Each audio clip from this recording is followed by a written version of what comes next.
जिनवू dungeon से बाहर आता है। अब उसे एलिक्सर ऑफ लाइफ के लिए डेमन मोनार्क का प्यूरिफाइड ब्लड चाहिए, लेकिन आगे की लड़ाई के लिए मुझे तैयार होना पड़ेगा। डंजन में मेरा लेवल बड़ा है, लेकिन मैं अभी भी ऑफिशियल ई रैंक हंटर हूँ। मैं ताकतवर बनना चाहता हूँ, लेकिन इस रैंक के साथ मैं किसी हाई लेवल डंजन रेड में नहीं जा पाऊंगा। अब मुझे इस नाटक को बंद करना होगा। दूसरे दिन हम एक बिल्डिंग को देखते हैं जहां हंटर्स अपनी रैंक चेक करने आते हैं। वहां पर आहान का जूनियर भी था, जिसकी नजर जिनवू पर जाती है। वो तुरंत माइक को कॉल करता है। वो बोला यहाँ पर मिस्टर संग आए हैं, लगता है वो अपनी रैंक को रिचेक करने आए हैं। ये सुन के माइक हैरान होता है और दौड़ता हुआ उसकी तरफ जाने निकलता है। जिनवू रैंक रिचेक करने के लिए क्रिस्टल पे अपना हाथ रखता है, लेकिन मशीन में एरर दिखता है। ऑपरेटर उसे टेस्ट करती है, लेकिन फिर से एरर आता है। उसे लगता है कि मशीन खराब हो गई है। तभी उसका सीनियर वहां आता है, जिसके पूछने पर वो बताती है कि मशीन शायद खराब हो गई है। बार बार चेक करने पर उसमें एरर दिखा रहा है। वो सीनियर जब चेक करता है तब मशीन फिर से एरर दिखाती है। वो बोला ये मशीन खराब नहीं हुई है। इस एरर का मतलब है कि जिनवू की मैजिकल पावर मशीन के लिमिट से बाहर है, यानी वो इस कंट्री का 10 वाइस रैंक हंटर है। वहीं बिल्डिंग के बाहर हम चोई और वू को देखते हैं, जो एंट्स के बारे में बात कर रहे थे। वो बोला उनकी रिपोर्ट्स अभी तक नहीं आई है। फिर चोई व्हाइट टाइगर गिल्ड के रेड गेट के बारे में पूछता है। वो कौन था जिसने उनके लोगों को बचाया? मैंने सुना है वो उनके गिल्ड का हिस्सा नहीं है। वो बोला वहां पर सारी चीजें खत्म होने से पहले मैं जा चुका था, इसलिए मुझे भी मालूम नहीं। तभी उन्हें बिल्डिंग से शोर सुनाई देने लगता है, तो वो दोनों बिल्डिंग की तरफ जाने लगते हैं। वही बिल्डिंग में सभी लोग जिनवू को देखकर हैरान हो रहे थे, और वो सीनियर उसे बता रहा था कि अभी उनके पास उसे रिचेक करने के लिए प्रॉपर इक्विपमेंट नहीं है, तो वो 3 दिन बाद यहाँ वापस आने के लिए बोलता है। तब तक नई मशीन यहाँ आ जाएगी और रिचेक करने के बाद उसका लाइसेंस भी अपडेट कर दिया जाएगा। तभी वहां चोई और वू पहुंच जाते हैं। चोई जिनवू को देखकर समझ जाता है कि यहाँ पर इतना शोर क्यों मच रहा है। जिनवू जाने के लिए निकलता है, तब चोई सामने से बोला मैं हूँ चोई हंटर गिल्ड का मास्टर। अगर तुमने किसी गिल्ड को ज्वाइन नहीं किया है तो मैं तुमसे कुछ देर बात करना चाहूंगा। पर जिनवू बोला सॉरी, पर मुझे कहीं और जाना है।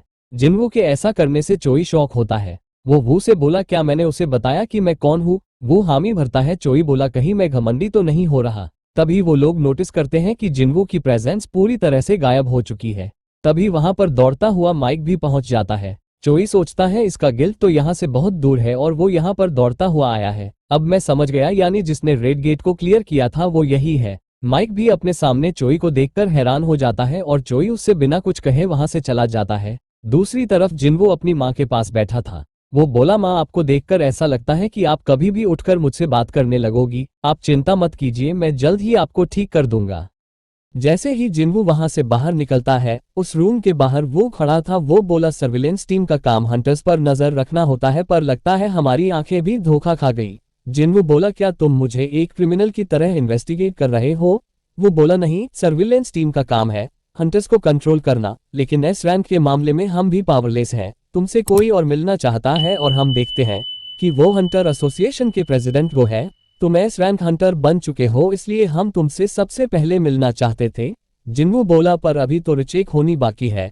प्रेसिडेंट वो बोले नहीं, ऐसा कुछ भी नहीं है, वो सिर्फ इसलिए था ताकि हम तुमसे मिल सके। इस पूरे देश को गवर्नमेंट नहीं हंटर्स चलाते हैं, ऐसे में सारी पावर सिर्फ यहाँ के 5 गिल्ड में बटी हुई है। वो भी हंटर एसोसिएशन का टॉप लेवल हंटर है, लेकिन उसका रैंक भी सिर्फ ए है। इसलिए हम ऐसी पावर बनना चाहते हैं जो कि सभी हंटर्स के गिल्ड्स को कंट्रोल कर सके।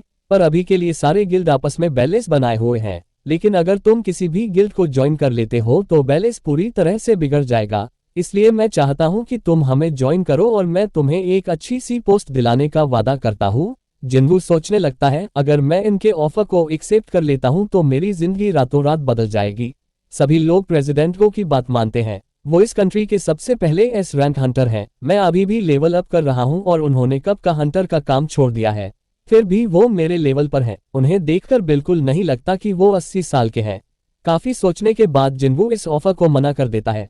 प्रेसिडेंट को सोचते हैं ये भी बाकी के हंटर्स जैसा ही निकला, इसने भी आखिर में पैसों को ही चुना। तभी जिनवू बोला मेरी जगह बैटलफील्ड पर है, मैं मॉन्स्टर से लड़ना चाहता हूँ। ये सुन के गो शॉक हो जाते हैं। आखिरी बार मेरा दिल ऐसे कब धड़का था, मैं उसकी आंखों को देखकर बता सकता हूँ कि वो झूठ नहीं बोल रहा है। अगर ये मुझे 10 साल पहले मिला होता तो मैं इसके साथ खड़ा होकर लड़ सकता था। मैं समझ गया, अगर तुम्हारा यही डिसीजन है तो मैं तुम्हें फोर्स नहीं करूंगा। इसके बाद जिनवू वहां से चला जाता है। वो बोला हंटर एसोसिएशन के पास सिर्फ ए और डी रैंक गेट्स होते हैं।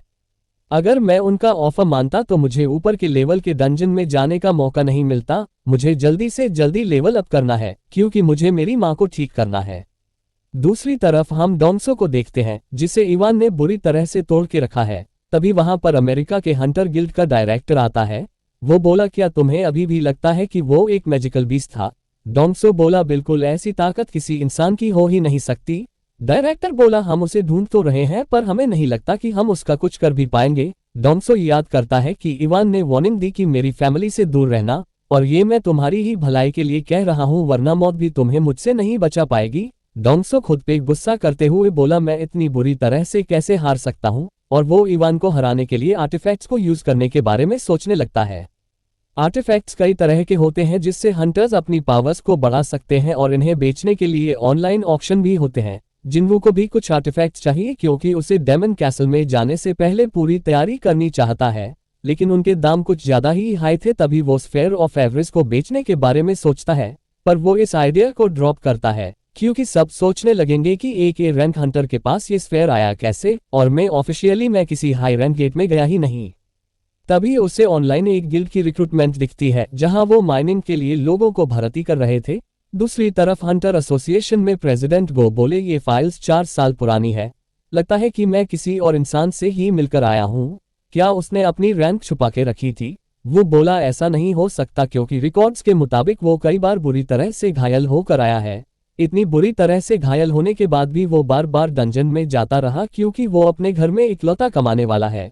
उसे अपनी माँ के इलाज के लिए पैसे देने हैं और अपनी बहन को पढ़ाना है, और अभी अभी हमें रिपोर्ट मिली है कि वो हंटर्स गिल्ड के मिशन पर जा रहा है।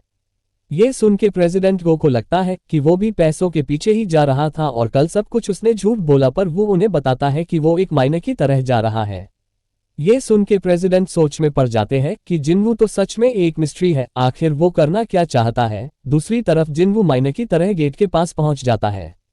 चोई कुछ हंटर्स के साथ डंजन में पहुंचा हुआ था और उसके सामने कई सारे मॉन्स्टर थे। वो अपने फायर मैजिक से उनके ऊपर हमला करता है जो कि इतना ज्यादा पावरफुल था कि उस अकेले हमले से सभी मॉन्स्टर्स खत्म हो जाते हैं, पर क्योंकि फायर को कहीं जाने की जगह नहीं थी तो वो घूम फिर कर वापस आने लगती है। तो उसके साथ आए सभी टैंक सामने आकर अपनी शील्ड रख देते हैं, जिसके वजह से वो चोई की फायर से बच जाते हैं।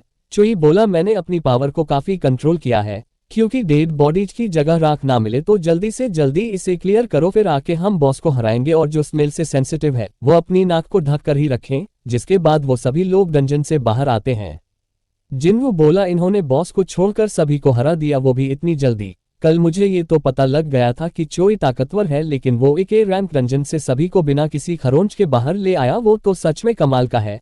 इसके बाद गेट से चाहे भी बाहर आती है, जो कि हंटर्स गिल्ड की वाइस प्रेसिडेंट है और इस कंट्री की 9वीएस रैंक हंटर है। इसका ऑरा तो सच में काफी पावरफुल है। तभी चाहे को किसी का एहसास होता है, लेकिन वहां देखने पर उसे कुछ नहीं दिखता। जिन्वू ने सोचा ये तो काफी ज्यादा शार्प निकली। अब माइनर्स की टीम डंजन के अंदर चली जाती है। वहीं जाते हुए जिन्वू एक आदमी से टकरा जाता है। वो बोला, अरे ओ तुझे देख के चल और अपने काम पे ध्यान दे, लेकिन जिन्वू उसे घूर कर देखता है तो वो भीगी बिल्ली बन जाता है और दुम दबाकर वहां से भागता है। इसके बाद जिन्वू जब माइनिंग शुरू करता है, सभी लोगों को यकीन नहीं होता कि वो सच में ही रैंक हंटर है।